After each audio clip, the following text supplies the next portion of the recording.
भारत का संविधान, सिद्धांत और व्यवहार। अब राजनीति विज्ञान की पाठ्यपुस्तक जो एनसीईआरटी की है, उसके बारे में हम बात करेंगे। इससे पहले कि हम एक्चुअल चीज पे जाएं, पहले भारत का संविधान, इसमें भाग 4 के 4 क, इसमें नागरिकों के मूल कर्तव्य हैं। यानी हमारे आपके जो हिंदुस्तान के नागरिक हैं, सिटीजन हैं, हमारे कुछ मूल कर्तव्य हैं, हमारे कुछ काम हैं जो हम पे जिसे कहते हैं फर्ज है, फाजिल है। अनुच्छेद 51 क में कहा गया है मूल कर्तव्य कि हम एज अ भारत के नागरिक, हम भारत के प्रत्येक नागरिक, हमारा क्या कर्तव्य होगा। पहला कर्तव्य यह है, पहला बहुत ध्यान से सुनिए, कि हम संविधान का पालन करें। संविधान जिसके बारे में हम बहुत तफसील से बात करने वाले हैं, संविधान का पालन करेंगे।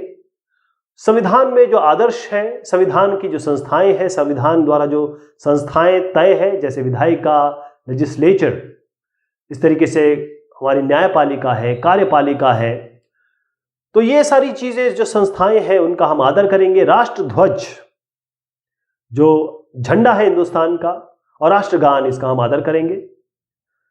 दूसरी चीज है, स्वतंत्रता के लिए हमारे राष्ट्रीय आंदोलन को प्रेरित करने वाले उच्च आदर्शों को हृदय से संजोए रखेंगे और उनका पालन करेंगे। यानी कि हमें ध्यान रखना होगा कि जो स्वतंत्रता हमें मिली है, हम स्वतंत्र नहीं थे, अंग्रेजों के गुलाम थे। बहुत मेहनत के बाद, बहुत आहुति देने के बाद हमें ये स्वतंत्रता मिली है, इसको हमें अपने दिल में रखना है। भारत की संप्रभुता, एकता और अखंडता की रक्षा करें और उसे अक्षुण्ण बनाए रखें। इसका मतलब है कि भारत में बहुत सारे लोग रहते हैं, अलग अलग तरीके के धर्म है, जाति है, इन सबको एकता के रूप में देखना, सब एक है और इसको अक्षुण्ण बनाए रखना, इनकी रक्षा करना, ये आपका काम होगा। फिर इसके बाद बात आती है देश की रक्षा करना। देश, जिस मिट्टी पे हम रहते हैं, जहां से उपजी हुई सब्जियां, रोटी हम खाते हैं, जहां पर हमारा घर है, और देश की रक्षा हमें करनी है किसी भी तरीके से। और अगर हमें बुलाया जाए, हमारी मांग हो, तो इस देश की सेवा करने के लिए हमें तत्पर होना चाहिए। अगर एक कंप्यूटर प्रोग्राम है आप और कंप्यूटर प्रोग्राम बना रहे हैं, तो इसी तरीके से आप राष्ट्र की सेवा कर रहे हैं। कोई अगर साफ सफाई कर रहा है, देश की सेवा कर रहा है। भारत के सभी लोगों को समरसता और समान भ्रातृत्व यानी कि भाईचारा, इसकी भावना का निर्माण करें, जो धर्म, भाषा, प्रदेश या वर्ग पर आधारित सभी भेदभावों से परे हो। ऐसी प्रथाओं का त्याग करें जो महिलाओं के सम्मान के विरुद्ध हो, उनके लिए ठीक ना हो। सीधी सी बात है कि इतने सारे धर्म हैं, इतने सारी जातियां हैं, सबकी आपको एक तरीके से समानता के रूप में इन्हें देखना है और इज्जत करनी है। और सबसे बड़ी बात है, महिलाओं का आदर करना है। फिर बात आती है जो हमारी सामासिक, यानी कि जो हम सबकी संस्कृति है, किसी एक की संस्कृति नहीं है, हमारी एक बहुत बड़ी, बहुत बेहतरीन, गौरवशाली परंपरा है, उसको हमें समझना चाहिए और हम इसको रखें अपने पास दिल में और इसका संरक्षण करें। फिर बात आती है जो पर्यावरण, देश में जो पेड़ है, पौधे हैं, फ्लोरा है, फौना है, वन, झील, नदी, जो वन्य जीव है, इन सब की हमें रक्षा करना है, इन्हें बचाना है और इनको केवल प्राणी मात्र नहीं देखना है, ये भी इनके कारण हम हैं, हमारे कारण ये हैं। वैज्ञानिक दृष्टिकोण, मानववाद और ज्ञानार्जन तथा सुधार की भावना का विकास करें, यानी साइंटिफिकली सोचें, लॉजिकली सोचें और देश को बाकी देशों के बराबर लाने या उनसे आगे ले जाने की कोशिश करें। जितनी भी सरकार की संपत्ति है जिसको हम ओन नहीं करते हैं, उसकी सुरक्षा करनी है, रेलवे की, मेट्रो की, हवाई जहाज की, इन सब की हमें सुरक्षा करनी है। इसके अलावा व्यक्तिगत और सामूहिक गतिविधियों के सभी क्षेत्रों में उत्कर्ष की ओर बढ़ने का सतत प्रयास करें, जिससे राष्ट्र निरंतर बढ़ते हुए प्रयत्न और उपलब्धि की नई ऊंचाइयों को छू सके। जो भी हम काम कर रहे हैं, चाहे हम पर्सनल लेवल पे काम कर रहे हैं या समूह में काम कर रहे हैं, जितने भी काम है उसका मेन आइडिया ये होना चाहिए कि हमको राष्ट्र को आगे बढ़ाना है, देश को आगे रखना है, उसको आगे बढ़ाना है और ऐसी ऊंचाइयों को छुआना है या छूना है हमें, जिससे हमारे प्रयत्नों से देश का भी उत्थान हो, भला हो। उसके बाद आती है, यदि माता पिता या संरक्षक है 6 वर्ष से 14 वर्ष तक की आयु वाले अपने यथास्थिति बालक या प्रतिपाल्य को शिक्षा के अवसर प्रदान करें। अगर आप माँ बाप हैं या किसी गार्जियन हैं, ध्यान रखेंगे आप कि जो बच्चे हैं 14 वर्ष से आयु से जो कम बच्चे हैं, उनकी उम्र कम है, उनको एडुकेशन, उनको प्रॉपर एडुकेशन देना, शिक्षा के अवसर प्रदान करना, यह आपकी जिम्मेदारी है। तो ये हमारे नागरिकों के मूल कर्तव्य हैं। एक बार इसको फिर देखिएगा, ये जो चीजें हैं अगर हम अपने में आत्मसात करेंगे तो ये हमें एक अच्छा इंसान बनने में और एक अच्छा नागरिक बनने में, देशभक्त बनने में, राष्ट्रवादिता पैदा करने में और सभी हिंदू मुस्लिम सिख ईसाई सबको प्यार करने में, चाहे हम लोगों को देखें, जानवरों को देखें, जमीन को देखें, पत्थरों को देखें, सबसे हमें मोहब्बत हो जाएगी और इस भावना से हम आगे बढ़ेंगे तो देश बहुत अच्छे भावना में, बराबरी की भावना में आगे बढ़ेगा और देश का आगे बढ़ेगा तो आप आगे बढ़ेंगे, आपके बच्चे आगे बढ़ेंगे। यही नागरिकों के मूल कर्तव्य है।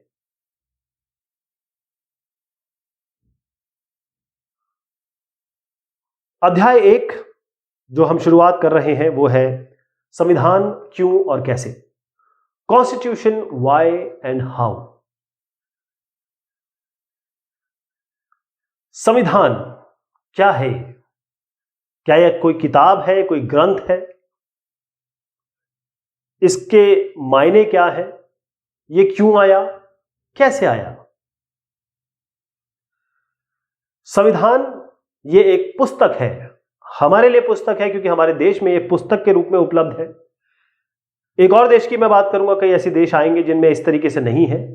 तो ये संविधान, कॉन्स्टिट्यूशन जिसे हम कहते हैं, ये पुस्तक संविधान की कार्य प्रणाली पर लिखी गई है, यानी कि हम इस पूरे डिस्कशन में संविधान के बारे में जानने की कोशिश करेंगे। तो ये समझना बहुत जरूरी हो जाता है कि सरकार का ढांचा क्या होगा। होता यह है कि हम जब अपने घर में होते हैं, जैसे आप और मैं अपने घर में हैं, तो हमारे एक पिताजी होंगे, हम इनके हिसाब से काम करते हैं, ये हमें बताएंगे, ये हमें गाइड करेंगे। ऐसी देश की जब बात आती है तो एक सरकार होती है। एक चाहे अब पुराने जमाने में ले लें तो वहां राजा हुआ करते थे।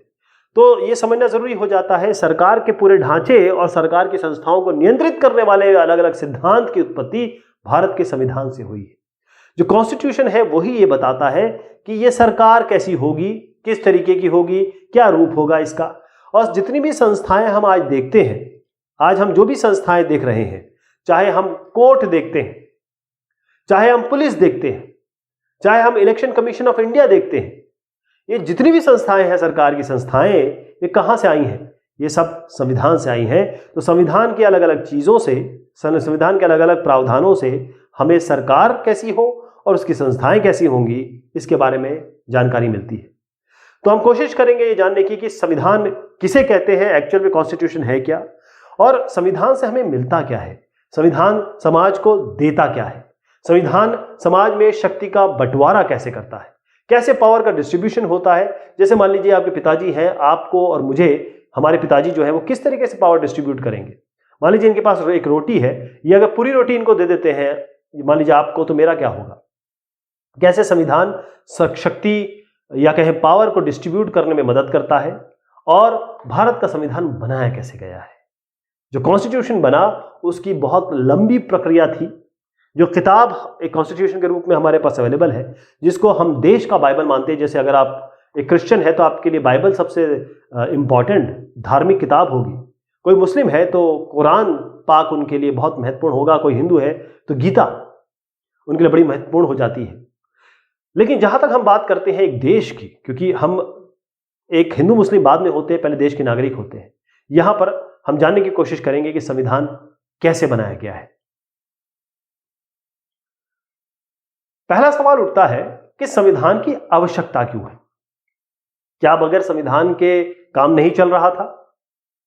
क्या आप, अगर हमारे घर में पिताजी ना हो तो क्या हमारा घर नहीं चलेगा? चलेगा, बिल्कुल चलेगा। लेकिन एक बात सोचिए, मानिए कि आप एक बहुत बड़े समूह के सदस्य हैं, एक बहुत बड़ा समूह है, अब आप इसमें आते हैं और आप जैसे कई लोग हैं यहां पे, एक समूह के सदस्य हैं आप।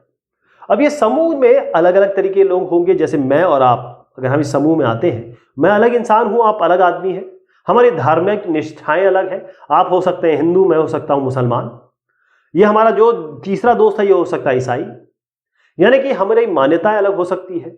हो सकता है आप इंजीनियर हो, मैं डॉक्टर हूं, ये साहब जो है सीए हो, यानी कि चार्टर्ड अकाउंटेंट हो। हमारे व्यवसाय अलग हैं, हमारी योग्यताएं, शैक्षिक योग्यताएं अलग हैं, हमारे अलग अलग स्किल्स हैं, शौक अलग है। हो सकता है कि आप बहुत धनी हो, मेरे पास पैसे ही ना हो, मैं गरीब हूं। हो सकता है कि मैं बहुत बूढ़ा हूं, आप बहुत जवान हो। तो इतनी सारी विविधताएं एक समूह में आपको देखने को मिलती है। तो ऐसे समूह में, ये जो समूह मैंने एक ग्रुप बनाया, इस ग्रुप में आप देखेंगे कि कई ऐसी चीज होगी जिसको लेकर विवाद हो सकता है। जैसे आप कहेंगे, देखिए मेरे पास संपत्ति हो 50,000, मैं कहूंगा नहीं साहब 10,000 से काम चल जाएगा। या हमारे में कॉन्फ्लिक्ट हो गया ना, कितना किसके पास संपत्ति होनी चाहिए। मेरे पास 10 घर हो सकते हैं, आप कहेंगे नहीं साहब मेरे पास केवल 2 घर, मतलब एक आदमी के पास देश में 2 ही घर होने चाहिए। संपत्ति कितनी हो किसी के पास, अच्छा सुरक्षा के लिए खर्च करना चाहिए कि नहीं करना चाहिए, खर्च करना चाहिए देश को, इस पे सवाल उठ सकता है। कोई कहेगा नहीं नहीं नहीं नहीं, आप केवल एजुकेशन और हेल्थ पे खर्चा करिए, आप सुरक्षा पे मत खर्च करिए। तो यहां कॉन्फ्लिक्ट हो गया। तो यहां पर हो सकता है कि ये हम दोनों मिल जाएं आपस में और हम ये तीसरे दोस्त के साथ थोड़ी दुश्मनी निकाल लें, गुस्सा हो हम इससे। तो क्या हमें किन्हीं सदस्यों के विरुद्ध भेदभाव करना चाहिए? तो ये जो सवाल है, इन सब के जवाब ये हर आदमी जितना भी इसके अंदर, इस ग्रुप के अंदर दिख रहा है, ये अलग अलग देगा। सबके जवाब एक जैसे नहीं होंगे, यानी जो भिन्नताएं हैं, अलग अलग हमारी सोच है, हम क्योंकि 5 उंगलियां आप अगर उठा के देखें तो एक जैसी नहीं होती है। हमारी भिन्नताओं के साथ हमें रहना है, हमको अलग अलग धर्म, अलग अलग जाति, अलग अलग सोच के बावजूद भी हमें एक साथ रहना है, क्योंकि हम एक दूसरे पे आश्रित हैं। हम एक सोशल एनिमल हैं। हम, अगर आप बताइए आपकी साइकिल पंचर हो जाए तो आप अपनी पंचर ठीक कर लेंगे? मुझे नहीं लगता आप पंचर वाले के पास जाएंगे। तो हमको एक दूसरे के सहयोग की जरूरत पड़ती है। तो इसीलिए अगर हमें शांतिपूर्वक रहना है, मान लीजिए हम दोनों मिलकर इनकी पिटाई करने लगे, गुस्सा हम इन पे करने लगे, तो फिर कैसे काम चलेगा? शांतिपूर्ण भी तरीके से रहना है। ये सब चीजें जो आती हैं, यहीं से हमें संविधान की आवश्यकता क्यों है, इसका हमें उत्तर मिलता है। तो होगा ये कि हम कोशिश करेंगे कि ऐसे कुछ नियम बन जाए, कानून बन जाए, ऐसे कोई बेसिक, जिसे हम बुनियादी नियम कहते हैं, कुछ इस तरीके से आ जाए कि ये जो साहब हैं इनको पता लग गया कि देखिए ये दोनों मिलके हमारे ऊपर कुछ आक्रमण कर सकते हैं, ये दोनों मुझसे गुस्सा रहते हैं, कहीं मेरे पे कोई आक्रमण ना कर दे। तो जो असुरक्षा की भावना है वो थोड़ी सी दूर होगी। ये पता चलेगा कि ये हम दोनों कैसे इस तीसरे आदमी के साथ बिहेव करने वाले हैं, यानी कि हम कैसा बर्ताव करेंगे, ये भी क्लियर हो जाएगा। किसका किस पे अधिकार है, मेरे पास 2 घर हैं, आपके पास 10 घर हैं, आपका अधिकार है इनके ऊपर, ये भी क्लियर हो जाएगा किसका किस चीज पे अधिकार है। यानी कि अगर हमको एक ग्रुप में रहना है, एक समाज के रूप में रहना है, एक क्षेत्र के रूप में रहना है, एक देश के रूप में रहना है, तो जरूरी ये हो जाएगा कि हमारे पास एक न्यूनतम समन्वय बना रहे, आपस में एक प्रेम की भावना, आपस में एक विश्वास की भावना हो। सदस्यों को पता हो कि हमारे पास जो ये ग्रुप, मैंने आपकी शुरुआत में बताया कि ग्रुप है, इसमें लोगों को पता हो कि भाई इसमें कुछ नियम है। इस नियम कानून को ना तो मैं ब्रेक कर सकता हूं, ना आप ब्रेक कर सकते हैं, ना ये तीसरे साहब ब्रेक कर सकते हैं। अब बात सही हो गई ना? अब कोई कॉन्फ्लिक्ट के चांसेस थोड़े कम हो गए।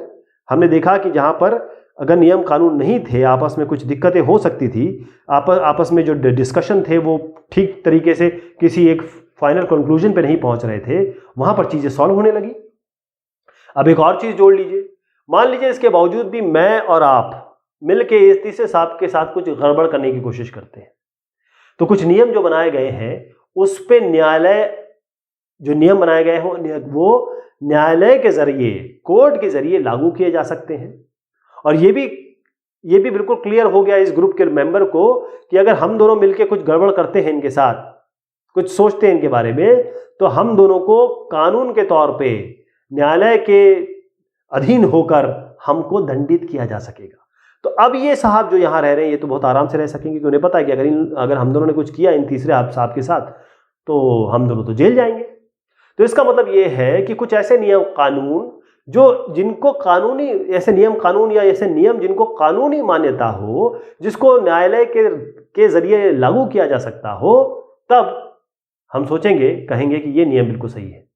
तो पहली चीज है, सबसे पहली चीज ये आती है कि जब हम संविधान की बात करते हैं और हम ये कहते हैं कि हम संविधान क्यों चाहते हैं, तो पहली चीज ये है कि संविधान का पहला काम ये है, पहला कर्तव्य ये है कि वो ऐसी बुनियादी नियमों का एक ऐसा समूह उपलब्ध कराए, ऐसे बुनियादी नियम, ऐसे कानून, ऐसे लिखित रेगुलेशन, रूल्स हमारे सामने रखे जिससे समाज के सदस्यों में एक न्यूनतम समन्वय और विश्वास बना रहे। न्यूनतम मतलब एक कम से कम जो समन्वय, मतलब आपस में एक विश्वास, एक मोहब्बत और एक मियता, यानी कि एक साथ रहने की जो एक चाह है वो डेवलप हो। तो पहली चीज तो ये हो गई। संविधान का पहला काम यह है कि नियम कौन है, उनको जिस तरीके से बने कि आप, मैं और ये साहब तीनों आराम से एक जगह या एक देश में या एक राज्य में रह सके। पहला समझ गया, ये संविधान का पहला काम है। अब संविधान का हम दूसरा काम देखना चाहते हैं, उसके पहले थोड़ा सा मैं आपको डिस्कशन बताऊंगा। देखिए, दूसरा काम तो ये है, सीधे एक लाइन में, दो लाइन में लिखा हुआ है, लेकिन इसको समझने की कोशिश करते हैं। संविधान से हमें यह पता चलेगा, या ऐसे बुनियादी सिद्धांत हैं, ऐसी चीजें उसमें लिखी हैं जिसके आधार पर राज्य का निर्माण कैसे होगा और शासन कैसे होगा, यानी सरकार कैसे बनेगी और वो शासन कैसे करेगी। हो सकता है कि अब आप कहते हैं आप क ग्रुप के हैं, हम ख ग्रुप के हैं, आप जो सोचते हैं वो सही हो तो ख ग्रुप कहेगा हम जो सोचते हैं वो भी तो सही है। आप वो ये सोचता है कि आप गलत सोचते हैं तो ये साहब सोचते हैं कि ये वाला ग्रुप सोचता है कि ये गलत सोचते हैं। अब इसे बहुत सारा कॉन्फ्लिक्ट बनने के चांसेस हो जाते हैं, कौन सा सही है कौन सा नहीं कहेगा है, तो ये क ग्रुप डिसाइड करेगा, ख ग्रुप डिसाइड करेगा, ये तो हम नहीं बता सकते, है ना। तो हमको सबसे पहले तय करना पड़ेगा कि निर्णय निर्माण शक्ति की विशेषताएं क्या है, यानी कि नियमों को बनाएगा कौन। क वाले ग्रुप, जैसे आपका एक ग्रुप हो गया, आपके साथ 1000 लोग हैं, मेरे साथ भी 1000 लोग हो गए, हम कहते हैं हम नियम बनाएंगे, ये कहते हैं ये नियम बनाएंगे, है ना, दोनों ही कहते हैं हम सही नियम बनाएंगे। तो पहले ये तय करना पड़ेगा कि नियम को बनाएगा कौन। संविधान इस प्रश्न का उत्तर देता है। संविधान बताता है कि देखिए साहब, ये क वाले ग्रुप वाले बनाएंगे या ख वाले ग्रुप वाले बनाएंगे। कानून कौन बनाएगा, कानून कौन बनाएगा। अब एक एग्जांपल समझिएगा कि एक जो सोवियत संघ था, उसमें क्या किया गया कि एक पार्टी, केवल एक पार्टी ने सारा का सारा, ये कहेंगे उनके पास अधिकार था, तो संविधान को एक पुराने सोवियत संघ में, जिसको हम यूएसएसआर कहते थे, उसके संविधान को एक ही पार्टी ने बना दिया, उन्हीं को अधिकार दिया गया, उन्हीं ने बना दिया। लेकिन अगर हम लोकतांत्रिक संविधानों की बात करें, यानी कि हमारे देश की बात करें, जहां पर लोकतंत्र है, जहां पर हम एक यह कहें रिपब्लिक है, हम एक लोकतांत्रिक, जनता के द्वारा चुना गया, जनता के द्वारा चलाया गया, जनता के द्वारा सब कुछ किया गया, ऐसा देश है। तो यहां पर ऐसे लोकतांत्रिक संविधानों में जनता फैसला लेती है कौन क्या करेगा। संविधान ये बताएगा, जनता तय करेगी कौन क्या करने वाला है। तो कितने लोग हो, कौन लोग हो, कैसे हो, कौन वोट देगा, किस तरीके से वोट देगा, प्रतिनिधि कैसे चुने जाएंगे, निर्वाचित होंगे, मनोनीत होंगे, कैसे होगा। तो सब भारतीय संविधान में क्लियरली ये स्पष्ट किया गया है, बिल्कुल क्लियरली ये लिखा गया है कि अधिकतर कानून जो है वो संसद बनाएगी। कौन बनाएगा, संसद। हम जानते हैं हमारे पास संसद है, लोकसभा, राज्यसभा, यह कानून बनाएंगी। और इस संसद का गठन, इसका गठन या इसको बनाने की प्रक्रिया एक विशेष प्रकार की प्रक्रिया होगी। हम जानते हैं कैसे बनती है, हम इसमें वोट देते हैं। एक लोकसभा है, राज्यसभा है, लोकसभा के लोगों को डायरेक्ट हम चुनते हैं, जिनको हम मेंबर ऑफ पार्लियामेंट कहते हैं, सांसद कहते हैं। तो बिल्कुल क्लियरली संविधान में लिखा हुआ है कि संसद कैसे होगी, अधिकतर कानून संसद बनाएगी, और संसद के में लाए जो लोग जाएंगे वो कैसे जाएंगे, क्लियरली संविधान में लिखा हुआ है। तो संविधान, अब एक और चीज आप यहां पर ले आते हैं कि संविधान का जो दूसरा काम है वो क्या है। संविधान का दूसरा काम ये होता है, या ये ऐसा है, ये बिल्कुल क्लियर करना, स्पष्ट करना कि समाज में निर्णय लेने की शक्ति किसके पास होगी। मान लीजिए आप और मैं हैं, हमारे बीच में कोई दिक्कत होती है तो घर का जो बड़ा है वही तो हमारी प्रॉब्लम सॉल्व करता है, वरना हम दोनों आपस में लड़ते रहेंगे, हमारे बीच में कोई चीजें सॉल्व ही नहीं हो पाएंगी। तो ये कौन होंगे, ये आपके चाचा होंगे, ताऊ होंगे, पिताजी होंगे, ये कौन होंगे, ये बताएगा संविधान। संविधान आपको बताएगा कि देखिए निर्णय लेने की शक्ति किसके पास है, जो निर्णय ले सकेगा, जो कानून बना सकेगा, वो कौन है। यानी सरकार कैसे बनाई जाएगी ये संविधान तय करेगा। सरकार बनाई जाएगी, सरकार जब बनेगी उसके बाद क्या होगा, सरकार जब बन जाएगी उसके बाद ये सरकार फैसले लेगी, सरकार हमारे लिए कुछ फैसले लेगी और फिर हमें वो कानूनी उनको दर्जा मिल जाएगा, फिर हमें उन्हें फॉलो करना पड़ेगा, जो हम नियम कानून की बात कर रहे थे। तो सरकार की शक्तियों पर सीमाएं। अब इसमें तीसरा मैं आपके पास लाना चाहूंगा कि तीसरा काम क्या है संविधान का। तो उसको समझने की कोशिश करिए कि सरकार की शक्तियों पर सीमाएं। अब संविधान ने तो यह तय कर दिया कि सरकार कैसे बनाई जाएगी। अब जब एक सत्ता ने कानून बनाया, मान लीजिए एक एक्स की सरकार आई, एक एक्स पार्टी की सरकार आई, उन्होंने कुछ कानून बना दिया।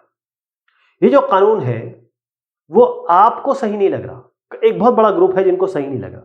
मान लीजिए कि सरकार ने कहा कि देखिए आप एक खास धर्म, एक खास समुदाय को कह दिया कि आप ये धर्म का पालन नहीं कर सकते, या आप हरे रंग का कपड़ा नहीं पहन सकते, या फिर कहे बजरंगी दल का कपड़ा नहीं पहन सकते। तो मैं अलग अलग दो पार्टी की बात कर रहा हूं। यहां पर दिक्कत क्या हो जाएगी, अगर सरकार ने कहा कि हरा नहीं पहनेंगे तो हरे वाले नाराज हो जाएंगे, कहा कि बजरंगी नहीं पहनेंगे यानी कि जो केसरिया कलर का कपड़ा होता है वो नहीं पहनेंगे, तो यहां पर दिक्कत आ जाएगी। कोई एक स्पेशल गीत है, कोई एक ऐसा गीत है, सरकार ने कहा कि नहीं नहीं नहीं नहीं ये गीत नहीं गाना। कोई धर्म या जाति, कोई एक समूह को उन्होंने कहा कि देखिए आप इन लोगों की सेवा करेंगे, मान लीजिए अनुसूचित जाति को कह दिया कि आप ब्राह्मणों की सेवा करेंगे केवल। ये पॉसिबल है आजकल के समाज में? नहीं है, नहीं हो सकता, ये चीज पॉसिबल ही नहीं हो सकती।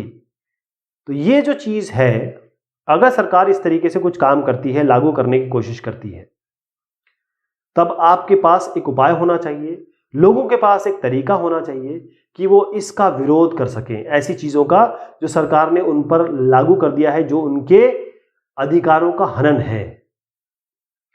तो संविधान का जो तीसरा काम है वो ये है कि वह सरकार द्वारा अपने नागरिकों पर लागू किए जाने वाले कानूनों पर कुछ सीमाएं लगाए। ये सीमाएं इस रूप से मौलिक होती हैं कि सरकार कभी उसका उल्लंघन नहीं कर सकती।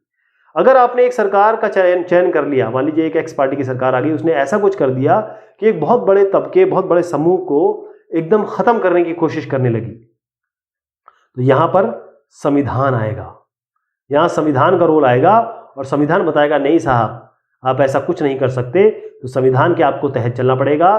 तो यानी कि एक सरकार की परिधि, सरकार की एक बाउंड्री डिफाइन हो गई कि सरकार अपने मनमाने तरीके से फैसले नहीं ले सकती, संविधान के दायरे में वो फैसले लेगी। तो संविधान सरकार की शक्तियों को कई तरीके से ये बाउंड्री में रखता है, सीमित करता है। सबसे अच्छा तरीका क्या है कि नागरिकों के रूप में हमारे मौलिक अधिकार जो है उसको क्लियर कर दिया जाए। सबसे बढ़िया तरीका यही है कि भाई हमारे ये हमारे मौलिक अधिकार है, हमारे फंडामेंटल राइट्स, ये हमारे फंडामेंटल राइट्स है। अब ये जो फंडामेंटल राइट्स है, जैसे मैं एग्जांपल बताता हूं, freedom to speak, freedom of expression. दूसरा एक और एग्जांपल देता हूं, रिलीजन। अब अगर हम किसी, जैसे मैंने यहां पर बताया कि किसी एक विशेष धर्म को कुछ करने से रोका गया या किसी को कुछ बोलने से रोका गया जो सरकार के खिलाफ नहीं है, बस वो एक एक्सप्रेशन, अपना विरोध जताना चाहता है, तो इन दोनों ही जगह पर ये मौलिक अधिकार आएंगे। तो क्लियर हो जाएगा कि देखिए सरकार ऐसा कुछ नहीं कर सकती जिससे मौलिक अधिकारों का हनन हो या उसका उल्लंघन हो।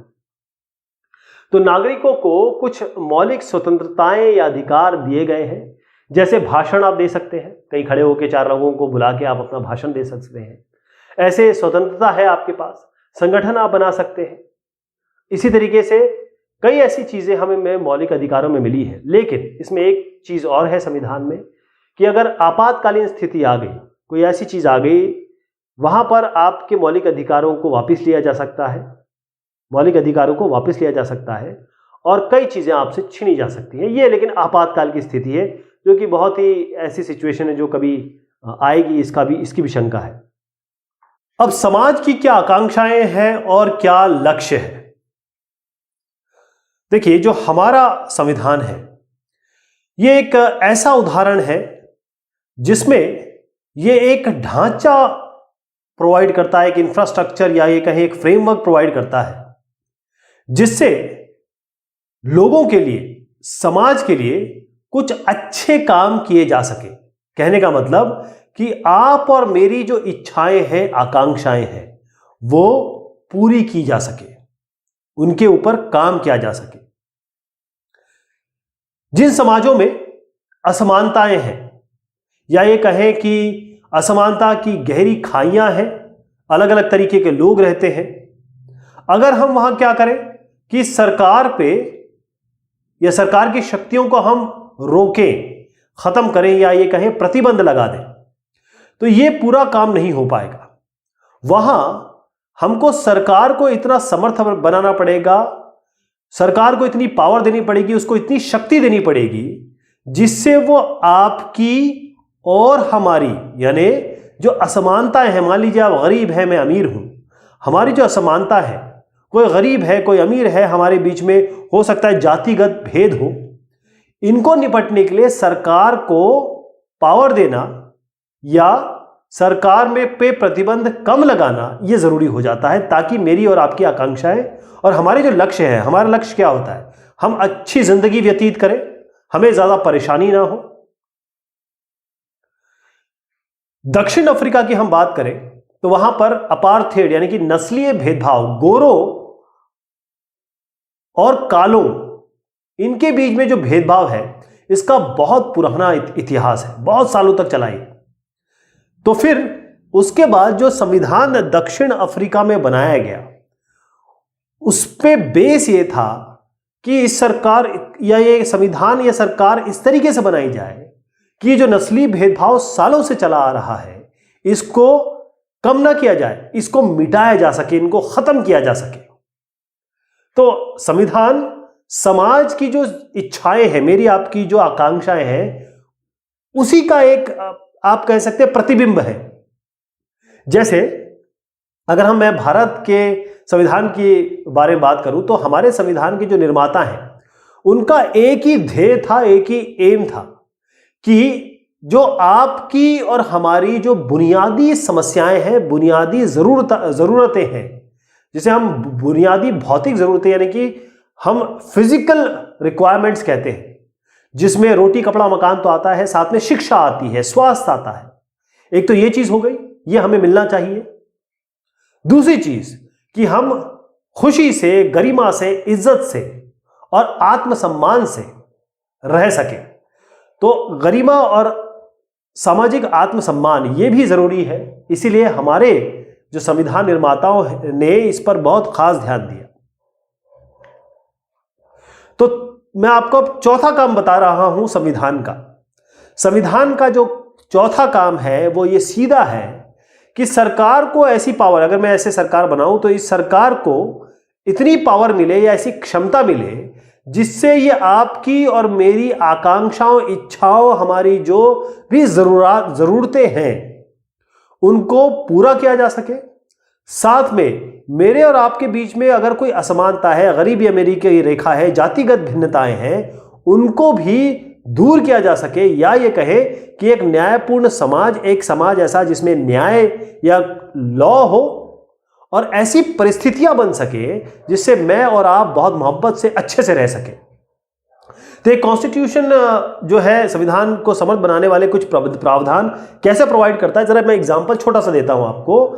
दक्षिण अफ्रीका में मैंने जैसे बताया कि अपार्थेड यानी कि जो नस्लीय विभिन्नता थी, जिसके कारण बहुत सारे लोगों ने अपनी जान दी, इतने बड़े बड़े नेल्सन मंडेला का हमने नाम लिया कि जो इतने साल अंदर रहे केवल इस नाम से कि वो गरीबों को या कहें कि जो काले थे उनको बराबरी का हक देना चाहते थे। तो इसके अलावा संविधान में, दक्षिण अफ्रीका के संविधान में यह चीज तय की गई कि हर एक इंसान को, हर एक आदमी को आवास और स्वास्थ्य सुविधाएं कौन देगा, यह संविधान में लिखा गया। अब देखिए, ऐसे नहीं कि सरकार ने कानून बना दिया ना, सरकार ने कानून नहीं, बल्कि संविधान में लिखा हुआ है कि सरकार को यह पूरी कोशिश करनी है कि हर एक इंसान को आवास मिले, रहने की जगह मिले और उसके हेल्थ, स्वास्थ्य सुविधाएं उसको पूरी उपलब्ध की जाए। यह संविधान में लिखा हुआ है। ऐसे में इंडोनेशिया की बात करता हूं। इंडोनेशिया में बहुत सारी चीजें हैं, जैसे राष्ट्रीय शिक्षा की बात है, उसके लिए संविधान में प्रावधान है। इसके अलावा एक और चीज बताता हूं कि जो गरीब और अनाथ बच्चे हैं, अगर हम अपने और जगह की बात करें, गरीब देशों की बात करें, तो गरीबों और अनाथों का कोई माँ बाप नहीं है। ये कैसे जी रहे हैं, कहाँ जी रहे हैं, बड़ी मुश्किल से ये जिंदगी जी पाते हैं, और ये आप जीते हैं तो बड़ी दयनीय जिंदगी जी पाते हैं। तो इंडोनेशियन सरकार ने या फिर वहाँ के जो संविधान निर्माताओं ने कहा कि देखिए, जो गरीब और अनाथ बच्चे हैं इनकी जिम्मेदारी कौन लेगा, ये सरकार लेगी। उनको पालना, उनको पोसना, उनको शिक्षा देना, ये जिम्मेदारी किसकी है? इंडोनेशियन सरकार की। अब आप समझ गए कि किस तरीके से संविधान को समर्थ बनाया जा सकता है, या संविधान सरकार को समर्थ बना सकती है।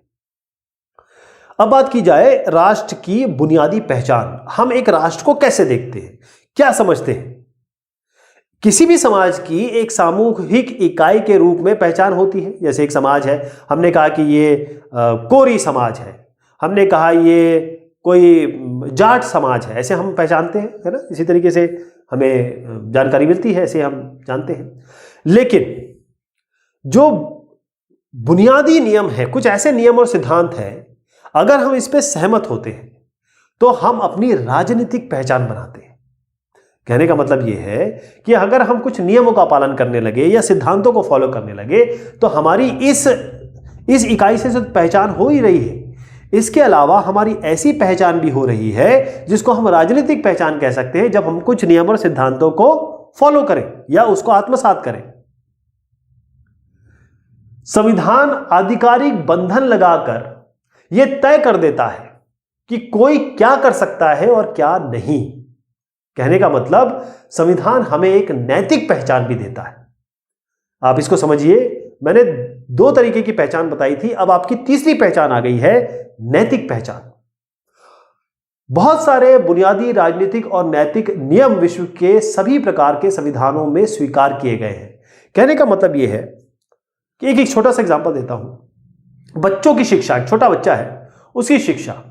अब ये आप कोई बड़ी चीज तो नहीं मांग रहे, आप कोई हवाई जहाज, कार या कोई 5 स्टार होटल में एक नाइट का डिनर तो मांग नहीं रहे। आप केवल कह रहे हैं कि एक बच्चे को शिक्षा दी जाए। तो ये जो बुनियादी है, ये बुनियादी चीज है। रोटी, कपड़ा, मकान, स्वास्थ्य, शिक्षा, ये सब बुनियादी चीजें हैं। तो फिर से बताता हूं कि होता यह है कि राष्ट्र की बुनियादी पहचान कैसे होती है। सबसे पहले हम एक समाज में रहते हैं, वहां हमारी सामाजिक पहचान है।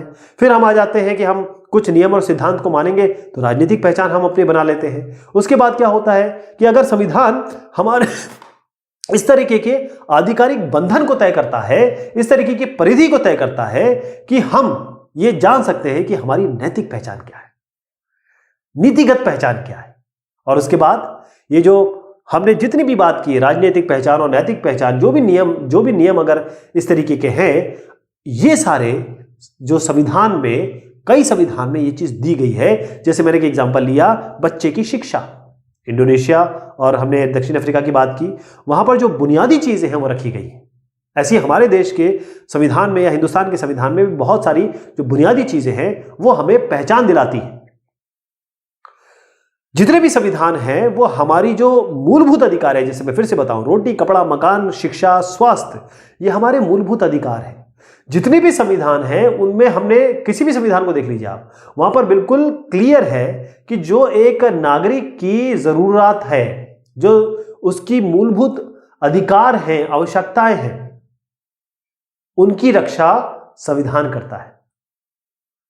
यानी कि हम ऐसी सरकार बनाते हैं जो कहीं ना कहीं लोकतांत्रिक होती है, जनता के लिए होती है, जनता द्वारा बनाई जाती है और जनता के हित में काम करती है। क्योंकि होता यह है, देखिए, एक संविधान हो गया, क्या ये इटली में चल सकता है, क्या ये म्यांमार में चल सकता है, क्या ये थाईलैंड में चल सकता है, क्या इंडिया में चल सकता है? नहीं, एक संविधान हर जगह नहीं चल सकता। क्योंकि जितने भी राष्ट्र हैं वो उनका बहुत बड़ा इतिहास है। हमारे यहाँ अंग्रेजों ने 200 साल राज किया। कई ऐसी जगह है जहां पर ऐसा नहीं था।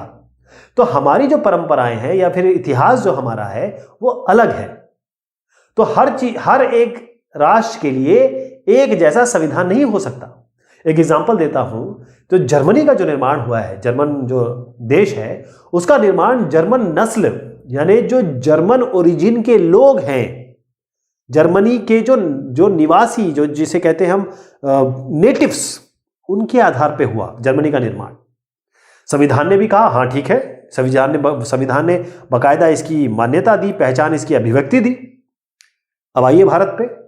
भारत में जो संविधान है वो जातीय या नस्ल के आधार पे नहीं बना, यानी हमारा संविधान किसी जाति को या किसी नस्ल को, किसी ओरिजिन को, इसके आधार पे नागरिकता को मान्यता देता ही नहीं है। यह अंतर है हर एक देश के संविधान में। हर एक देश में जो पिछले जमाने में हुआ उसके हिसाब से संविधान बना है। बात की जाए अब संविधान की सत्ता की, मतलब संविधान की सत्ता यानी संविधान की पावर। अब कुछ ऐसी चीजें हम डिस्कस करना चाहेंगे कि ये यहां पर भारतीय और अन्य संविधानों के कुछ प्रावधान दिए गए हैं। अब इसमें आपको बताना है कि ये प्रावधान का क्या कार्य है। जैसे सरकार किसी भी नागरिक को किसी धर्म का पालन करने या ना करने की आज्ञा नहीं दे सकती, तो ये सरकार की शक्ति या सीमा है, मतलब सरकार की शक्ति या सीमा को सीमित किया गया है। किसके द्वारा? संविधान द्वारा। सरकार को आय और संपत्ति की असमानता को कम करने का प्रयास अवश्य करना चाहिए। इसका मतलब ये सरकार के लिए कुछ नियम कानून है, परिधि है, या ये कहें कि सरकार के लिए निर्देश है कि उसे क्या करना चाहिए। राष्ट्रपति के पास प्रधानमंत्री को नियुक्त करने की शक्ति है। इसका मतलब यह है कि राष्ट्रपति को अधिकार दिया गया है, संविधान ने अधिकार दिया है। यहां पर बकायदा जो पावर डिस्ट्रीब्यूशन है या कहें सत्ता की बंटवारा है कि राष्ट्रपति क्या कर सकता है, क्या नहीं कर सकता, प्रधानमंत्री क्या कर सकता है, क्या नहीं कर सकता है। फिर संविधान वह सर्वोच्च कानून है जिसका सभी को पालन करना पड़ता है। यानी संविधान की ये एक नियम और कानून इस तरीके से बनाए गए हैं जिससे देश का हर नागरिक, चाहे वो प्रधानमंत्री राष्ट्रपति क्यों ना हो, चाहे आम नागरिक क्यों ना हो, उनके लिए संविधान सबसे ऊपर है, बाकी चीजें नहीं है। उनकी जातिगत व्यवस्था, उनकी धार्मिक मान्यताएं, ये सब कोई मैटर नहीं करती है। भारतीय नागरिकता किसी खास नस्ल, जाति या धर्म तक सीमित नहीं है। इसका मतलब यह है कि संविधान ने क्लियर कर रखा है कि नागरिकता किसी भी एक विशेष समुदाय, विशेष वर्ग के हिसाब से नहीं दी जाएगी। तो ये जो हमने देखा, इससे ये बड़ा क्लियर हो जाता है कि अधिकतर समाजों में जो संविधान है वो कुछ इसी तरीके से है कि संविधान के बारे में हम जो प्रश्न करते हैं कि संविधान है क्या, संविधान कितना पावरफुल है, कितना प्रभावी है, क्या संविधान न्याय करता है, क्या संविधान न्यायगत व्यवस्था के हिसाब से बनाया गया है। तो संविधान हर एक देश में हम देखते हैं अलग अलग तरीके से है। तो संविधान जो है मोस्टली आप देखेंगे कि 3/4 जो देश हैं पूरे विश्व में वो लोकतांत्रिक हैं, 1/4 लोकतांत्रिक नहीं है। कई जगह जहां लोकतांत्रिक नहीं है वहां भी संविधान है। तो संविधान एक लिखित दस्तावेज के रूप में कई देशों में है, यानी कि बाकायदा ये एक ऐसी बुक है जहां पर चीजें दर्ज है। ये प्रावधान हमें इसमें जो लिखित है वो बताते हैं कि राज्य कैसे बनेगा, देश में सरकार कैसे बनेगी, और कौन कौन से सिद्धांतों का हमें पालन करना है, कौन कौन से सिद्धांतों का जो सरकार है उसको पालन करना है। सरकार की जितनी भी संस्थाएं हैं संविधान के अंतर्गत जो आती हैं उसको क्या क्या चीजें करनी है, क्या नहीं करनी है। लेकिन कई ऐसे देश हैं जैसे इंग्लैंड है, उसके पास कोई दस्तावेज है ही नहीं। ये एक किसी साहब ने इसको लिखा हुआ है एक स्टोरी के नाम पे या किसी एक बुकलेट के नाम पे, लेकिन उनके पास संविधान के नाम का कोई दस्तावेज नहीं है कि भाई हम इसको संविधान कह सके।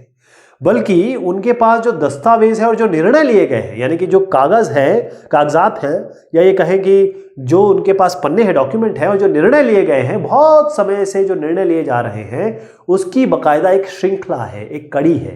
यानी जैसे मान लीजिए एक डेट पे किया गया, फिर दूसरी डेट पे हुआ, तीसरी डेट पे हुआ, इन सबको साथ रख लिया गया इस तरीके से। तो इसको सामूहिक रूप में ये कहते हैं ब्रिटिश जो इंग्लैंड के लोग हैं, या फिर इंग्लैंड में जो मान्यता है वो इस तरीके से है कि यही संविधान है, इसको संविधान कहा जा सकता है। तो संविधान किसी देश में हो सकता है अलग रूप में, किसी देश में अलग रूप में हो सकता है। अब संविधान को प्रचलन में लाने का क्या तरीका है, संविधान को कैसे लाया जाए। बहुत सारे ऐसे देश हैं वहां पर संविधान इसलिए काम नहीं कर पाता या कर रहा है क्योंकि इस संविधान को किसने बनाया?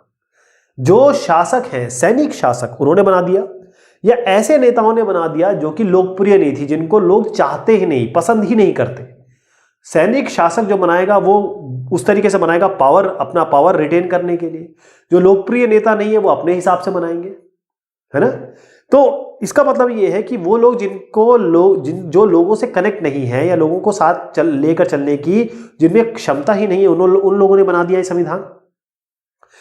विश्व में जो सबसे ज्यादा मान्यता प्राप्त और सबसे ज्यादा जो सफल अगर हम संविधान कह सकते हैं तो एक तो भारत का संविधान है, दक्षिण अफ्रीका यानी कि साउथ अफ्रीका का है, America United states of America का है।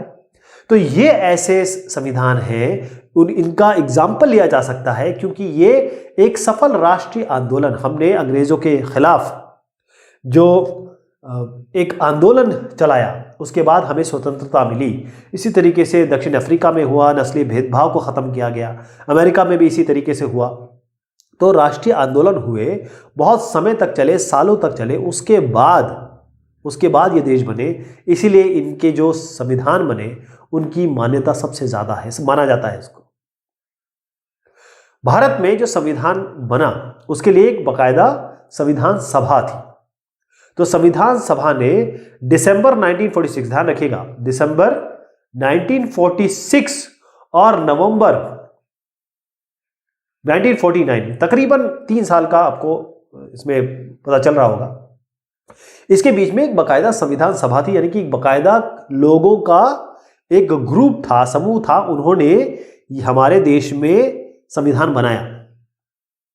लेकिन जब ये संविधान बनाया उसके पहले जो भी चीज हुई, देश में राष्ट्रीय आंदोलन हुआ, उसकी इन्होंने प्रेरणा ली क्योंकि हमारा बहुत लंबा इतिहास था।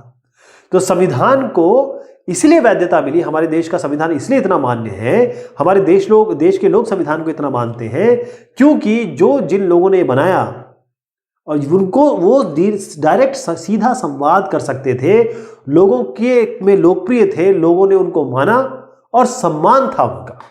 इसीलिए ऐसा उन्होंने संविधान बनाया जो बहुत ही पावरफुल है, लोग उसकी इज्जत करते हैं। अच्छा, कुछ देशों ने जो अपना संविधान बनाया उस पर जनमत संग्रह कराया, यानी कि अपना कॉन्स्टिट्यूशन बना लिया और लोगों से कहा कि इस पे आप अपनी राय दीजिए। जनमत संग्रह कराया, लोग अपना पक्ष में राय दे सकते थे, विपक्ष में राय दे सकते थे कि नहीं ये चीज ठीक है, ये चीज ठीक नहीं है। अब भारत में जो संविधान है उसमें ऐसा कोई जनमत संग्रह नहीं हुआ, बना दिया गया और लोगों के सामने पेश किया गया। संविधान बनाने वालों का प्रभाव, ये भी एक बहुत बड़ी चीज होती है कि संविधान सफल होगा कि नहीं होगा। जैसे मैंने बताया, कोई आर्मी वाला आदमी बना दे या ऐसा आदमी बना दे जिसको सरकार जिसको लोग पसंद ही नहीं कर रहे हैं एज अ सरकार या एज अ नेता, वो लोग बना दे तो कभी भी सक्सेसफुल नहीं होगा। ऐसे नेपाल के संविधान के साथ हुआ कि वहाँ के जो राजा है, पहले उन्होंने राज किया, फिर उन्होंने जो डेमोक्रेटिक सरकार भी बनाई उसके भी पावर अपने पास रखे। तो ये सब चीज़ें, फिर माओवादी कम्युनिस्ट पार्टी आई, तो ऐसी जगह पे संविधान के सफल होने की संभावनाएं कम हो जाती हैं। तो संविधान में कुछ मौलिक प्रावधान है, कुछ बेसिक प्रावधान है। तो एक सफल संविधान की, अगर हम एक सफल कॉन्स्टिट्यूशन की बात करें तो इसकी सीधी विशेषता, या आप ये कहेंगे कि सफल कैसे होगा, कि मैं और आप हम इसकी इज्जत करें, इसके सामने झुके सलाम करें इसको, और हमारे लिए कुछ ना कुछ इस कॉन्स्टिट्यूशन में होगा, ये मेरे लिए, ये आपके लिए, कुछ ना कुछ ऐसे होगा ताकि हम इसकी इज्जत कर सकें। जैसे एक एग्जांपल देता हूं कि आप मान लीजिए हिंदुस्तान में हिंदू है, मैं मुस्लिम हूं। अब संविधान में बहुसंख्यकों को समाज के अल्पसंख्यक समूहों का उत्पीड़न करने के लिए अनुमति अगर मान लीजिए दी गई हो, हिंदुओं को मुस्लिम पे अन्याय करने की अगर, या फिर मुस्लिम कर दें या फिर तीसरे आदमी को भी जोड़ लें, सिख साहब है, हिंदुओं को सिख पे कोई ये कहे कि उत्पीड़न करने के लिए उसमें दिया हो आपके संविधान में, तो क्या एक मुस्लिम या कोई एक सिख इस कॉन्स्टिट्यूशन का आदर करेगा? आप मुझे खुद ही सोच के बताइए, करेगा? बिल्कुल नहीं करेगा। मान लीजिए आप एक अनुसूचित जाति के हैं और आप किसी भी ब्राह्मण के साथ कोई भी बुरा व्यवहार कर सकते हैं। अगर ऐसा इस कॉन्स्टिट्यूशन में लिखा है तो जो ब्राह्मण है या वो लोग हैं जिनके खिलाफ इसमें लिखा, वो इसका आदर करेंगे? नहीं करेंगे। इसका मतलब अगर किसी पहचान को दबाया जा रहा है या छोटे समूह को दबाया जा रहा है या हर आदमी के लिए कुछ ना कुछ यहां पर नहीं है, तो संविधान के तरफ आप आदर की भावना से नहीं देखेंगे। ये बहुत जरूरी हो जाता है कि संविधान को हम इज्जत से देखें। अब एक एग्जांपल देता हूं, एक रेस्टोरेंट है जिसमें वेज और नॉन वेज दोनों मिलता है, तो आप भी जा सकेंगे, मैं भी जा सकूंगा। लेकिन एक रेस्टोरेंट है केवल वेज मिलता है, तो इसमें वेजिटेरियन जा सकेंगे, नॉन वेज तो जा ही नहीं पाएगा। तो आप समझ लीजिए एक कॉन्स्टिट्यूशन इस तरीके का होटल है जिसमें गुजराती थाली भी मिलती है, जिसमें मारवाड़ी थाली भी मिलती है, जिसमें कश्मीरी नान भी मिलती है, सब चीजें मिलती है, और हम और आप सब इसको आराम से जाते हैं, चखते हैं और आदर करते हैं, भरपेट करके आते हैं। संस्थाओं की संतुलित रूपरेखा, इसका क्या तात्पर्य है? देखिए, अगर एक अच्छा संविधान बना है या ढंग से अगर एक संविधान बनाया गया है, तो जो पावर है उसको इस तरीके से बांटा जाता है। जैसे हमारे कॉन्स्टिट्यूशन में जो पार्लियामेंट है, जहां विधायिका जिसे हम कहते हैं, जहां पर लेजिस्लेचर, जहां पर कानून बनते हैं, जो इसको एग्जीक्यूट करता है, एग्जीक्यूशनरी होता है, वो एक संस्था है, और जुडिशरी, यानी इस तरीके से पावर को 3 भागों में या अलग अलग भागों में डिवाइड किया गया है, जिससे कोई भी एक समूह, मान लीजिए पार्लियामेंट के लोग इतने ज्यादा आ गए एक पार्टी के, वो पूरे देश को खत्म करने के लिए तैयार हैं, या वो कहते हैं इलेक्शन कमीशन को हटा दो, न्यायपालिका को हटा दो, क्योंकि वो तो सरकार के अधीन नहीं आती, वो तो इंडिपेंडेंट है। तो ऐसे पार्लियामेंट को तो आप आने नहीं देंगे ना, तो इसीलिए आपको पावर डिस्ट्रीब्यूट करना पड़ेगा। तो एक अच्छा संविधान वही है जिसने पावर डिस्ट्रीब्यूट कर रखा हो, शक्तियों को इस तरीके से बांट रखा हो कि कोई एक ऐसी संस्था ना हो, ऐसी सरकार ना हो जो सब चीजों को खत्म करने पे आमादा हो जाए। यानी किसी एक संस्था में अगर आप सारी शक्तियां दे देंगे या एक अधिकार दे देंगे तो उसका दुरुपयोग हो सकता है। तो भारतीय संविधान शक्ति को एक समान धरातल पर, आपने देखा होगा एक हॉरिजॉन्टल डिस्ट्रीब्यूशन हमने पढ़ा था, वर्टिकल डिस्ट्रीब्यूशन पढ़ा था। तो जो हमने पढ़ा था कि विधायिका, कार्यपालिका और न्यायपालिका को किस तरीके से अधिकार मिले हैं, तो इससे यह है कि हमारे पास एक बाकायदा स्वतंत्र निर्वाचन आयोग भी है। जो न्यायपालिका है वो सरकार के अधीन आती ही नहीं है, तो कोई भी ऐसी चीज नहीं कर सकती, चाहे विधायिका हो या कार्यपालिका हो, जिससे किसी की एक के पास इतनी शक्ति हो जाए कि बाकी संस्थाओं को खत्म करने पर आमादा हो जाए। इसे कहते हैं संस्थानों की संतुलित रूपरेखा। एक और चीज बताऊंगा आपको कि जो सफल संविधान है, एक अच्छा संविधान है, वो क्या करता है, वो एक तो पहले सब मूल्यों की रक्षा, यानी कि जो बेसिक मूल्य हैं, चाहे वो हमारे आपके हो, चाहे वो समाज के हो, चाहे देश के हो, हमारे मूल्यों की रक्षा करता है। और अगर कोई ऐसी परिस्थिति आ रही है उसको उसके हिसाब से अपने आप को चेंज भी करता है। मतलब कोई संविधान अगर कोई पत्थर की लकीर नहीं है, ये कि ये जो लिख दिया गया है वो लिख दिया गया है, इसको चेंज नहीं किया जा सकता, ऐसा नहीं है। तो एक अच्छा संविधान वो भी होता है जो मूल्यों की रक्षा करता है, लोगों की भलाई या फिर देश को इस तरीके से समझता है कि हर चीजें, चाहे वो जीवित हो, अजीवित हो, जानवर हो, गरीब हो, महिलाएं हैं, सबका सम्मान हो। साथ में अगर कोई चेंज करना हो परिस्थितियों के हिसाब से तो उसको हम अमेंड भी कर सकते हैं, चेंज भी कर सकते हैं। तो अपने प्रावधानों में जो भी कॉन्स्टिट्यूशन में प्रावधान है, अगर उसमें हम परिवर्तन कर सकें, अगर इसमें परिवर्तन की संभावना हो, तो एक तरीके से आप ये समझ लीजिए कि एक बहुत संविधान ये सुनिश्चित कर देता है कि ये संतुलन बनेगा, क्योंकि जो पहले शायद 100 साल पहले जो चला आ रहा हो वो तो आज नहीं चलेगा ना, उसको चेंज कर सकेंगे। इसी से हमारा संविधान और दीर्घायु होता है, यानी जनता इस पे और विश्वास करती है कि देखिए अगर अब नई चीज आ गई, ऐसी जो संविधान बनाने वालों ने कभी सोचा नहीं था, वो चीज आ गई, उस हिसाब से संविधान को चेंज किया जा सकेगा। और इस व्यवस्था से यह भी बहुत क्लियर हो जाएगा, सुनिश्चित हो जाता है कि कोई भी वर्ग या समूह अपने बलबूते पर संविधान को नष्ट नहीं कर सकता।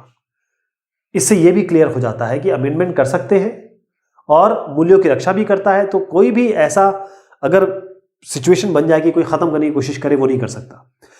तो यह पता लगाने के लिए कि क्या किसी संविधान की सत्ता मान्य है या कहें कि संविधान अच्छा है कि नहीं अच्छा है, आप 2-4 प्रश्न पूछ लीजिए। पहला प्रश्न, क्या जिन लोगों ने संविधान बनाया वो लोग विश्वसनीय थे? अगर वो लोग विश्वसनीय थे, संविधान अच्छा है। दूसरा, क्या संविधान में सुनिश्चित किया गया है कि जो शक्तियां हैं, मतलब पावर का प्रॉपर डिस्ट्रीब्यूशन हुआ है कि नहीं हुआ है? कोई कहीं ऐसा तो नहीं कि संविधान या फिर देश को नष्ट करने के लिए कोई ऐसी पार्टी आ जाए जिसको आपने पूरा पावर दे दिया है? अगर ऐसा नहीं है तो संविधान अच्छा है। तीसरा, संविधान न्यायपूर्ण है कि नहीं है? जितने समूह, जितनी जाति, जितने वैरायटी, जितनी डिवर्सिटी एक देश में है, अगर उन सब के लिए काम किया गया है, इनके लिए भी, इनके लिए भी, इनके, मैं नाम नहीं लेता हूं, सभी के लिए मान लीजिए, हर एक व्यवस्था ले लीजिए, हर एक समूह ले लीजिए, अगर संविधान न्यायपूर्ण है, सबको न्याय देता है, संविधान अच्छा है। अगर इनमें से कोई भी चीज नहीं है तो संविधान अच्छा नहीं है। अब भारतीय संविधान बना कैसे? अगर इसका फॉर्मल तरीका देखें, जिस तरीके से बना औपचारिक रूप से, एक संविधान सभा, इसको हम कह सकते हैं कि कॉन्स्टिट्यूशनल असेंबली या कॉन्स्टिट्यूशनल कमिटी, एक संविधान सभा है, इसका गठन हुआ और इन्होंने संविधान बनाया। लेकिन उस समय जब ये गठन हुआ इस कॉन्स्टिट्यूएंट असेंबली का, उस समय भारत और पाकिस्तान एक थे, यानी कि भारत और पाकिस्तान में विभाजन नहीं हुआ था। इसकी जो पहली बैठक हुई थी वो हुई थी 9 दिसंबर 1946 को। फिर उसके बाद भारत का विभाजन हुआ, यानी पाकिस्तान अलग हो गया, हिंदुस्तान अलग हो गया। तो 14 अगस्त 1947 को विभाजित भारत, यहां पर संविधान सभा जो एक कमेटी थी उसकी दोबारा बैठक हुई। तो संविधान सभा के जो सदस्य हैं वो 1935 में जो स्थापित प्रांतीय विधानसभाएं थी, जो अलग अलग हिंदुस्तान में, उस समय 1935 में जो प्रांत थे, अलग अलग प्रोविंस थे, उनकी जो विधानसभाएं थी, विधानसभा जैसे आज हमारे एक स्टेट में विधानसभा होती है, उस तरीके की समझिए आप। तो वहां पर जो 1935 में प्रांतीय विधानसभाएं थी, उनके सदस्यों द्वारा अप्रत्यक्ष विधि से चुने गए थे। यानी कि जैसे मान लीजिए अलग अलग प्रांत में देश बटा हुआ था, तो यहां के जो विधानसभा के लोग थे, उन्होंने लोगों को मनोनीत किया या इलेक्ट किया, और ये लोग जो थे इस कॉन्स्टिट्यूएंट असेंबली में या संविधान सभा में आए। तो संविधान की या कहें संविधान सभा की जो गठन हुआ, इसकी रचना वो ब्रिटिश मंत्रिमंडल की एक समिति है, कैबिनेट मिशन, इसकी प्रस्तावना से हुई। तो ये योजना किस तरीके से थी कि भाई अब ये कितने लोग होंगे, कौन कौन लोग होंगे, कैसे कैसे लोग होंगे, कैसे आएंगे, इसके लिए बाकायदा एक तरीका अपनाया गया, जिसको हम कैबिनेट मिशन, एक जो प्रस्तावना थी उसके हिसाब से बना। ब्रिटिश मंत्रिमंडल की एक समिति, कैबिनेट मिशन ने जैसे बताया कि देखिए ऐसे संविधान सभा बनेगी। तो जो भी प्रांत है, यानी कि जो भी प्रोविंस है, और जो देसी रियासत हैं या रियासतों के कुछ समूह हैं, ये जो समूह हो गए आपके, उनको उनकी जनसंख्या के अनुपात में सीटें दी गई। जैसे मान लीजिए इनको 10 दे दी गई, इनको 15 दे दी गई, इनको 30 दे दी गई, ऐसे सीटें दे दी गई। तो मोटे तौर पे देखा जाए तो 10 लाख, 10 लाख, 1 मिलियन, इसकी जनसंख्या पर एक सीट, इसकी जनसंख्या पर एक सीट, इसका अनुपात रखा गया, इसका रेशियो रखा गया।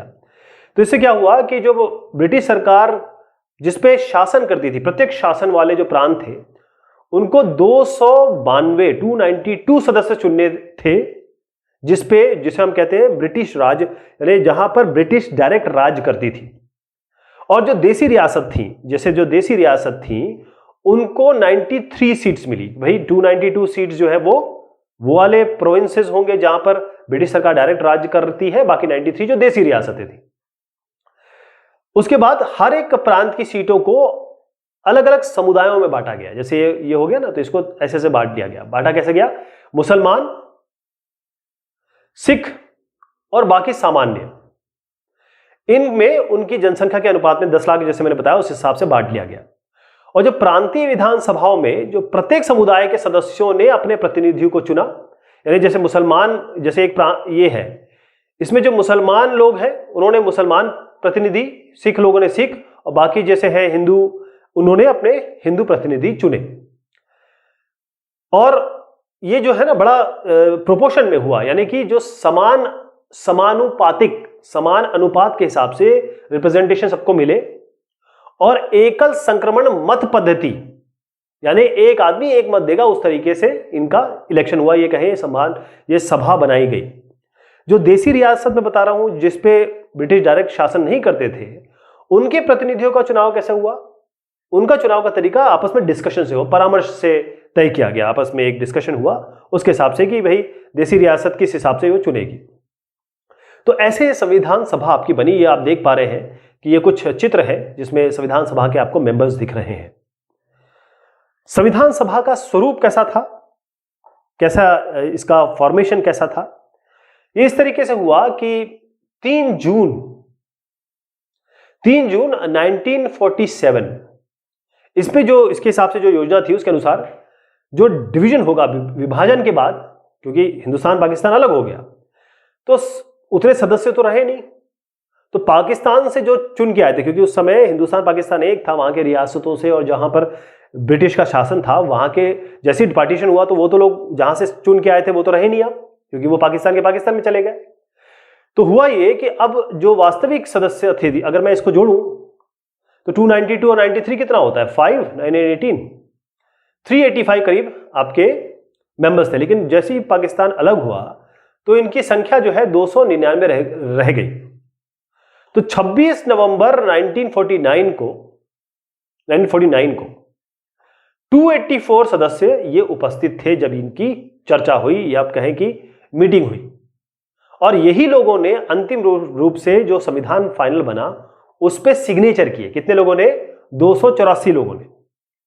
अब यह ध्यान रखिए कि जो संविधान सभा बनी इसमें कोई ऐसा नहीं था कि भाई जो लोग चुन के आए हैं उनको वोटिंग, जैसे 18 साल आज क्या है, हर कोई भी वोटिंग होती है, चाहे निगम पार्षद हो, चाहे आपका कोई विधायक चुना जाए, चाहे एमपी चुना जाए, 18 साल से ऊपर जो भी बंदे हैं वो वोट देते हैं। लेकिन ऐसा उस समय नहीं था। ये संविधान सभा के लोग जो है कोई ऐसी वोटिंग से नहीं आए थे, लेकिन जितना ज्यादा प्रतिनिधि आए एक महकमे से, उसकी यहां कोशिश की गई, यानी कि हर धर्म का आदमी आए, हर समुदाय का आदमी आए, इसकी पूरी कोशिश की गई। जैसे मैं एग्जांपल देता हूं कि जो संविधान सभा है उसमें 28 सदस्य जो थे वो अनुसूचित जाति यानी आपके शेड्यूल कास्ट समुदाय से बिलोंग करते थे। लेकिन उस समय यह था कि संविधान सभा में कांग्रेस का बड़ा वर्चस्व था, 82% जो सीटें थी वो कांग्रेस के पास थी। लेकिन कांग्रेस में इतनी विविधताएं थी, इतनी ज्यादा डाइवर्सिटी थी कि हर तरीके की विचारधारा इस संविधान सभा में आई थी।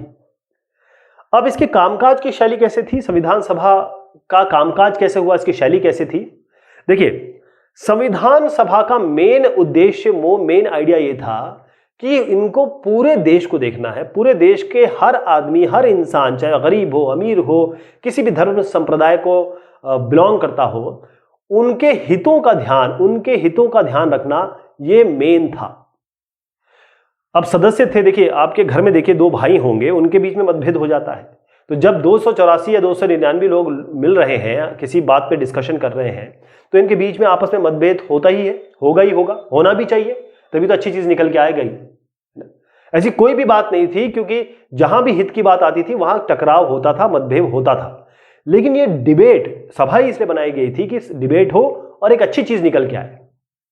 तो ये मतभेद वास्तव में थे क्यों, वो वैध सैद्धांतिक आधार पे थे। ऐसा नहीं कि मुझे इसकी शक्ल पसंद नहीं है, संविधान सभा में इसकी शक्ल पसंद नहीं है, ऐसा नहीं था। आपने कहा कि देखिए इतना रिजर्वेशन मिलना चाहिए, उन्होंने कहा नहीं इतना मिलना चाहिए, इस पे डिस्कशन हुआ, सब लोगों ने अपनी राय दी, फिर एक नंबर आया, इस तरीके से डिस्कशन हुआ। जैसे एक मैं एग्जांपल देता हूं किस बात पे इनके मतभेद थे या किस बात पे डिबेट हुआ, कि जो शासन प्रणाली है वो सेंट्रलाइज होनी चाहिए या डिसेंट्रलाइज होनी चाहिए, यानी कि केवल केंद्र के पास शक्ति होनी चाहिए या प्रोविंसेस को या जो राज्य बनेंगे उनको भी होनी चाहिए। राज्यों के बीच में संबंध कैसा होना चाहिए, जो न्यायपालिका होगी, जुडिशरी होगी, उसको क्या क्या पावर दी जाए, क्या क्या शक्तियां उसके पास हो, और क्या संविधान को संपत्ति के अधिकारों की रक्षा करनी चाहिए, जिसके पास जो संपत्ति है उसके, क्योंकि उस समय रियासतें थी, कई लोगों के पास बहुत पैसा था, कई लोगों के पास जायदादें थी, रियासतें थी, उनके अधिकारों की कैसे रक्षा की जाए। तो ये सब चीजें थी जिस पर डिस्कशन होता था, आपस में डिबेट होता था। एक ही चीज ऐसी थी, केवल एक ऐसी चीज थी जिसपे ये जो 284 लोग हैं इनके बीच में कोई मतभेद ही नहीं हुआ। इन्होंने सब, जिसे कहते हैं सबने यूनानिमस ढंग से इसको पास कर दिया। एक ही प्रावधान ऐसा था, बगैर किसी वाद विवाद के, बगैर किसी डिस्कशन के, बगैर किसी मतभेद के पास हो गया। वो था सार्वभौमिक मताधिकार, यानी कि कोई भी आदमी, गरीब हो, महिला हो, चाहे वो किसी भी धर्म, जाति, लिंग और आय का आदमी हो, अगर वो 18 के ऊपर है तो वो वोट दे सकता है। कितनी अच्छी बात थी। तो एक निश्चित आयु जो हमने अभी डिस्कस किया, तो किसी भी आयु का आदमी जो एक लेवल को प्राप्त कर ले, एक एज को प्राप्त कर ले, वो वोट दे सकता है। कोई भी किसी भी कहें कम्युनिटी से या समुदाय से आता, ये बगैर मतभेद के हुआ। तो संविधान सभा में जितनी भी चर्चा हुई, क्योंकि ये चर्चा बहुत 3 साल करीब लग गए संविधान को बनने में, तो 3 साल तक ये चर्चा हुई और उसके बाद जो जो चर्चा हुई, जो जो मतभेद हुए, जो जो डिस्कशन हुआ, जो भी डिबेट हुए, उनको बड़े मोटे मोटे खंडों में प्रकाशित किया गया। बाकायदा इसकी ये मौजूद है और जो जो बारीकी से डिस्कशन हुआ या फिर कहें बहुत विस्तृत तरीके से डिस्कशन हुआ, ये सब प्रामाणिक जो डिस्कशन हुआ वो हमारे पास है, ये हमारे पास उपलब्ध है। अब कार्यविधि की बात हम कर रहे थे, तो कार्यविधि में कैसा हुआ कि अलग अलग मुद्दे थे कि भाई जो जैसे मैंने एग्जांपल बताया कि न्यायपालिका को कितना पावर मिलेगा, है ना, इस तरीके से अलग अलग मुद्दे थे। उसके लिए 8 मुख्य कमेटियां बनाई गई और इसमें उस समय के जो प्रमुख नेता थे जैसे जवाहरलाल नेहरू साहब, राजेंद्र प्रसाद साहब, सरदार पटेल जी, मौलाना आज़ाद साहब, बी आर अम्बेडकर साहब, ये अमूमन इन कमेटियों की जो मैंने 8 की बताई उनकी अध्यक्षता करते थे, उसके वो चेयरपर्सन थे। लेकिन एक बात सुनिए, ये जितने लोग थे इनकी आपस में विचारधारा ही अलग थी। मतलब ऐसा नहीं था कि सब एक साथ हो जाए और एक ही चीज एक्सेप्ट कर लें। अंबेडकर तो गांधी जी और कांग्रेस के बहुत बड़े आलोचक थे, क्योंकि उनको ये लगता था, वो ये कहते थे कि ये कांग्रेस और गांधी जी ने अनुसूचित जातियों के लिए कोई काम नहीं किया, मतलब उनके लिए जो काम करने चाहिए थे उतना नहीं किया। मतलब बड़े अलग अलग डाइवर्सिटी या विचारधारा के लोग थे जो इन कमेटियों को हेड करते थे। बेसिक प्रयास इस संविधान सभा का, देखिए ये राजेंद्र प्रसाद जी है, ये अंबेडकर साहब हैं, तो ये जो संविधान सभा थी उसका मेन एम ये था कि जो फैसला हो वो सबकी आम राय से हो, जितने भी लोग हों वो सब डिस्कस करें और फिर फाइनली एक राय बनाएं। और कोई भी प्रावधान ऐसा ना बने जिससे किसी खास समूह को, जैसे मान लीजिए किसी मुसलमान को या किसी अनुसूचित जनजाति को कोई स्पेशल आप प्रिविलेज दे दें या समूह के पक्ष में ना हो। सबके लिए समान तरीके से डिस्कशन किया गया और सबके लिए प्रावधान ऐसे बनाए गए, किसी खास समूह को एलिट नहीं बनाया गया या इनको बहुत ज्यादा फायदे नहीं पहुंचाए गए। 11 महीने, 2 साल और 11 महीने, लगभग 3 साल इसकी इतना समय लगा और 167 करीबन जो हम देखते हैं इतनी बैठकें हुई। उसके बाद फाइनली संविधान बना और जब ये डिस्कशन हो रहा था, जब ये बैठकें होती थी, वाद विवाद होता था, तब ये आम लोग, मेरे आप जैसे लोग थे, वो भी जाके इस पे बात कर सकते थे, डिस्कस कर सकते थे या फिर बैठ के देख सकते थे। और अखबार यानी कि मीडिया को भी पूरा ओपन रखा गया था कि आइए शामिल होइए इसमें। जब हमारा संविधान बन रहा था, इसके पहले बहुत बड़े राष्ट्रीय आंदोलन के बाद हमने अंग्रेजों से स्वतंत्रता पाई थी और बहुत सालों तक ये आंदोलन चला। कई लोगों ने जान गंवाई, कई लोगों ने इसमें हिस्सा लिया। तो राष्ट्रीय आंदोलन भी इसमें बहुत शामिल था। जब हमारी संविधान बनाया, हम संविधान सभा गठित हुई, उन्होंने अपने डिस्कशन किए। तो संविधान सभा वो जो राष्ट्रीय आंदोलन में जितने भी मेन सिद्धांत थे उन्हीं को आकार दे रही थी, उन्हीं को फलीभूत कर रही थी। जो भी राष्ट्रीय आंदोलन, जैसे राष्ट्रीय आंदोलन हुआ, हमने जो अलग अलग पार्टियां बनी, लोग बने, उन्होंने कहा हमको ये चाहिए, हमको वो चाहिए, हम स्वतंत्रता इसलिए ले रहे हैं कि हमें ये मिल जाए। तो जो जो मिल जाए या जो जो उनकी आकांक्षाएं थी, इच्छाएं थी, उनको ही राष्ट्रीय आंदोलन में जो चीज निकल के आई थी उसी को संविधान सभा बेसिकली फलीभूत कर रही थी, बना रही थी। क्योंकि हर चीज जो निकल के आई थी राष्ट्रीय आंदोलन की चर्चा से ही निकल के आई थी। तो भारत सरकार का स्वरूप कैसे होना चाहिए, हमें किन मूल्यों को अपनाना चाहिए, समर्थन देना चाहिए, कौन सी असमानताएं समाज में ऐसी है जिन्हें हमें दूर करना चाहिए, ये सारी चीजें स्वतंत्रता आंदोलन, राष्ट्रीय आंदोलन से निकल के आई थी और इसी को संविधान सभा ने ध्यान में रखा और इसी हिसाब से संविधान बना। तो राष्ट्रीय आंदोलन में जो जो सिद्धांत थे, जो जो वैल्यूज थी, जो जो डिस्कशन था, जो जो पॉइंट्स निकल के आए, उसको संविधान में लाया गया। और इसका सबसे इंपॉर्टेंट उदाहरण ये है कि जो इसकी समरी है कि कौन कौन से पॉइंट्स जो है जिन पे हमें मेन ध्यान देना है, किस पे हमें देखना है, किस पे हमारी दृष्टि होनी चाहिए। तो 1946 में, अभी ये मैं आपको पढ़ के भी बताऊंगा, यहां पर है ये कौन कौन से उद्देश्य थे, प्रमुख बिंदु क्या थे।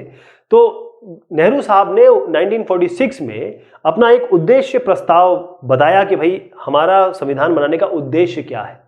और यही जो प्रस्ताव है संविधान सभा के जो उद्देश्य है, जो संविधान सभा जिसलिए गठित की गई थी उसके उद्देश्य को परिभाषित करता है। जितनी भी लोगों की आकांक्षाएं थी, मूल्य थे हमारे देश के, हमारे अलग अलग समाजों के, हमारे अलग अलग समुदायों के, उन सब के आकांक्षाओं, इच्छाओं, मूल्यों को इसमें लाया गया।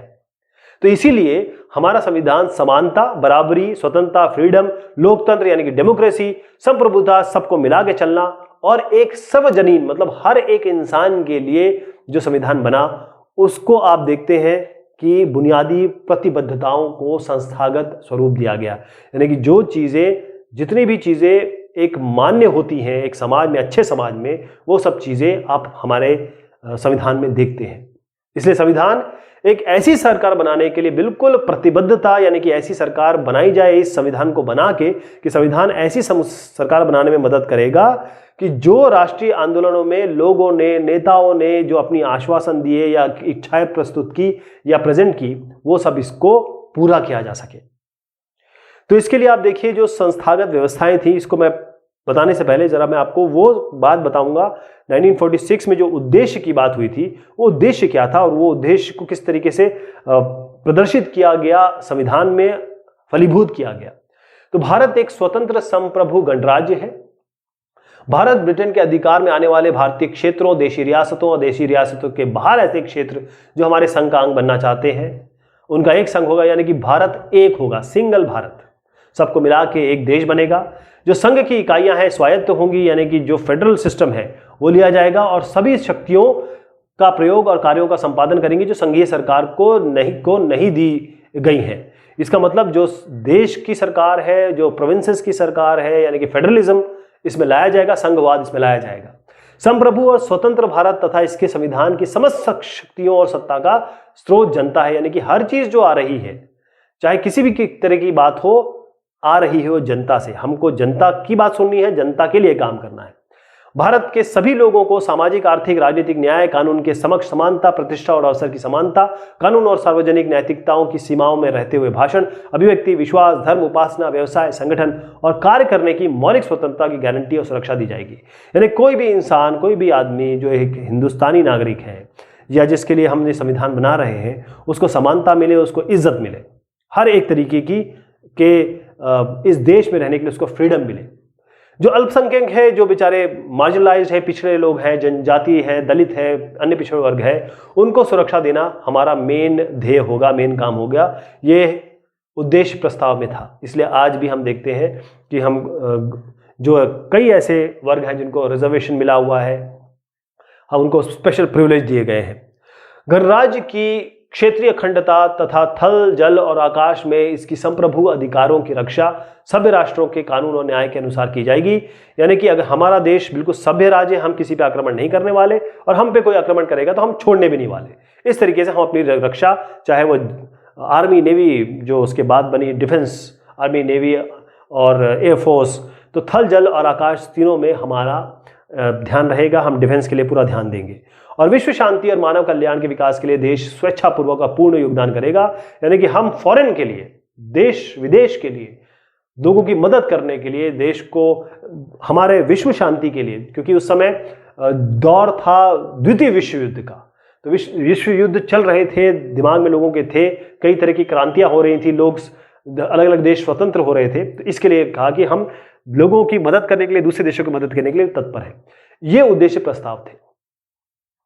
अब मैं बात कर रहा था संस्थागत व्यवस्थाएं। अब देखिए संविधान सभा के शासन में जो अलग अलग अंग हैं, हमने पहले भी बात की, चाहे विधायिका हो, चाहे कार्यपालिका हो या न्यायपालिका है, उनके बीच में इस तरीके से संतुलन स्थापित किया गया, इस तरीके से पावर डिस्ट्रीब्यूट किया गया और एक संघात्मक शासन बनाया गया। यानी कि हमारा पूरा एक देश, वहां की सरकार, फिर उसके बाद हमारी दूसरी सरकार आई जो कि हमारे हर स्टेट की होगी, फिर पंचायती राज आया। तो इसको स्वीकार किया गया और विधायिका और कार्यपालिका के बीच और दूसरी और केंद्रीय सरकार और राज्यों के बीच शक्तियों का वितरण किया गया। मतलब बाकायदा पावर डिस्ट्रीब्यूशन किया गया कि सबको बराबरी का अधिकार मिले, सब सारे सरकार जो है वो प्रॉपर तरीके से उनमें पावर डिस्ट्रीब्यूशन हो। अलग अलग देशों से बहुत सारे हमने प्रावधान लिए।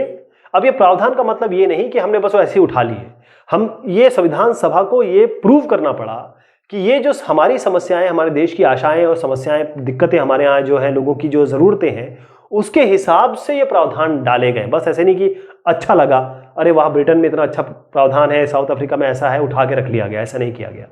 बाकायदा इस पर डिस्कशन हुआ और जो हमारे देश के लिए सही लगा उसको यहाँ लिया गया।